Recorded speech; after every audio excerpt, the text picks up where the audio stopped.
కక్ష సాధింపులకు పాల్పడుతూ దురదృష్టకర వాతావరణాన్ని కూటమి ప్రభుత్వం సృష్టిస్తోందని మాజీ మంత్రి కాకాని గోవర్ధన్ రెడ్డి మండిపడ్డారు. తోటపల్లి గూడూరు మండలం సౌత్ ఆమ్లూరు గ్రామానికి చెందిన వైసీపీ నేత వేముల శ్రీనివాసులను ఆయన పరామర్శించారు. ఇటీవల తెలుగుదేశం పార్టీకి చెందిన పలువురు నాయకులు వేముల శ్రీనివాసులపై దాడికి పాల్పడ్డారు. ఈ ఘటనలో శ్రీనివాసులు తీవ్రంగా గాయపడగా తలకు 6 కుట్లు పడ్డాయి. ఈ నేపథ్యంలో శ్రీనివాసులను గోవర్ధన్ రెడ్డి పరామర్శించారు. ఆరోగ్య పరిస్థితిని అడిగి తెలుసుకుని కుటుంబ సభ్యులకు ధైర్యం చెప్పారు. కార్యక్రమంలో గోవర్ధన్ రెడ్డి మాట్లాడుతూ సర్వేపల్లిలో సోమిరెడ్డి ఎమ్మెల్యేగా అయినప్పటి నుంచి అమాయకులపై దాడులు పెరిగాయని ఆరోపించారు.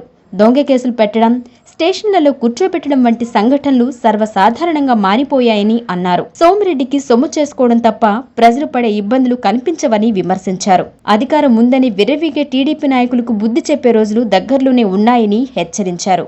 బహుశా ఆంధ్ర రాష్ట్ర చరిత్రలో ఎన్నడూ లేనటువంటి విధంగా కవ్వింపులకి, కక్ష సాధింపులకి ఈరోజు కూటమి ప్రభుత్వం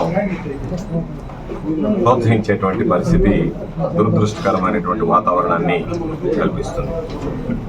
ఈరోజు ప్రత్యేకించి ఎవరి జోలికి వెళ్ళనటువంటి సౌమ్యంగా వ్యవహరించేటువంటి మా సీను పైన వైఎస్ఆర్ కాంగ్రెస్ పార్టీకి సంబంధించి సౌత్ ఆమ్లూరు స్థానికంగా ఉండేటువంటి నాయకుడు సీను పైన ఈరోజు ఉద్దేశపూర్వకంగా దాడులు జరపడం, ఉద్దేశపూర్వకంగా దాడులు జరిపి ఇబ్బంది పెట్టాలనేటువంటి ఆలోచన చేయడం, దానితో పాటు ఒక పక్క దాడులు జరిపినటువంటి వాళ్ళ మీదేమో మొక్కుబడిగా కేసులు పెట్టి, దాడికి గురి కాబడినటువంటి వాళ్ళ మీదేమో ఎస్సీ ఎస్టీ కేసులు పెట్టించి ఈరోజు ఏదో ఒక విధంగా ఇబ్బంది పెట్టాలా, భయపెట్టాలా, రొంగ తీసుకోవాలా, ప్రలోభ పెట్టాలనేటువంటి వాతావరణం కల్పించేటువంటి పరిస్థితి ఏర్పడింది. హత్యా ప్రయత్నం జరిగి 6 కుట్లు పెడితే దానికి సంబంధించి హాస్పిటల్లో భగతలో ఉన్నప్పుడు బలవంతంగా మీ ఇష్ట ప్రకారం మీరు స్టేట్మెంట్లు రాసుకొని ఆ స్టేట్మెంట్ మీద సంతకాలు పెట్టించుకొని దానికి మొక్కుబడిగా ఒక కేసు కట్టి మేము ఇబ్బంది పడకుండా చేస్తామంటే దాని మీద ప్రైవేట్ కంప్లైంట్ వేస్తాం.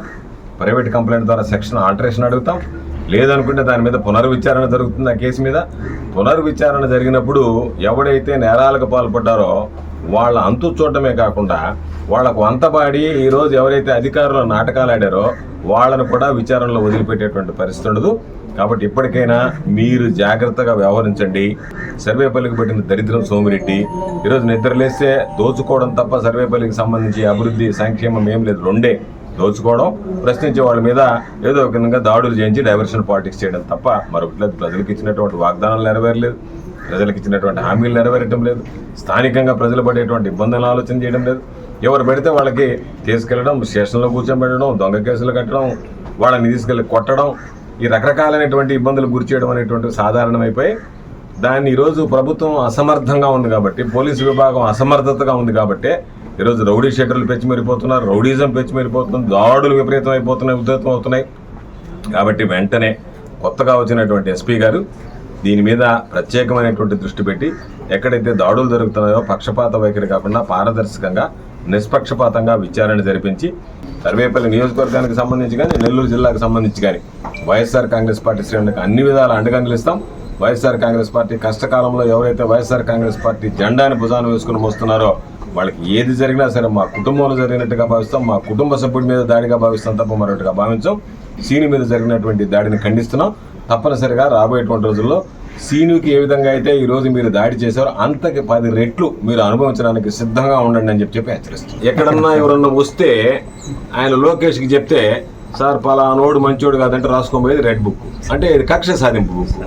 డిజిటల్ బుక్ అంటే వాస్తవంగా జరిగినటువంటివి. ఈరోజు జరిగింది, దెబ్బ తగిలింది, సీను ఈరోజు డిజిటల్ బుక్లో నమోదు చేయిస్తాం. సీను చేత రక్త గాయం ఉంది, ఇదిగో నా తలకి దెబ్బ తగిలింది, నా రక్త గాయమైంది, దాని మీద విచారణ జరిపిస్తే పోలీసుల దగ్గర నుంచి అనుకున్నటువంటి వాళ్ళందరి మీద విచారణ జరిపేది డిజిటల్ బుక్. ఒక మాటలో చెప్పాలంటే కల్పితంగా కక్ష సాధింపు బుక్ రెడ్ బుక్, వాస్తవాలతో కూడినటువంటి చర్యలు తీసుకునేటువంటి బుక్ డిజిటల్ బుక్.